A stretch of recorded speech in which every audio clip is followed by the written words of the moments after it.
নাটোরের বড়াই গ্রামে ঘটেছে এক হৃদয় বিদারক ঘটনা। বুধবার সকাল 10টার দিকে নাটোরের বড়াই গ্রাম উপজেলার তরমুজ পাম্প এলাকায় বনপাড়া হাটিকুমরুল মহাসড়কে ভয়াবহ এই সড়ক দুর্ঘটনায় প্রাণ হারিয়েছেন 8 জন। আর হৃদয় ছুঁয়ে যাওয়া সবচেয়ে করুণ দিকটি হলো নিহতদের মধ্যে 7 জনই ছিল একই পরিবারের সদস্য।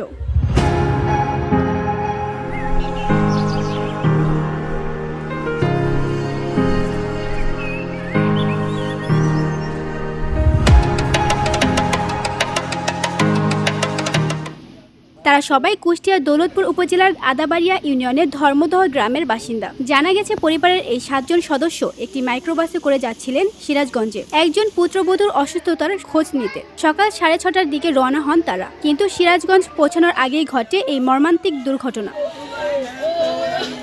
স্থানীয়রা বলেন, মাইক্রোবাসটি তরমুজ পাম্প এলাকায় নিয়ন্ত্রণ হারিয়ে বিপরীত দিক থেকে আসা একটি ট্রাকের সঙ্গে মুখোমুখি সংঘর্ষে লিপ্ত হয়। ঘটনাস্থলেই প্রাণ হারান 8 জন। এই দুর্ঘটনায় মাইক্রোবাস চালক শাহাবুদ্দিন সহ একই পরিবারের আরও 7 জন সদস্য মারা যান।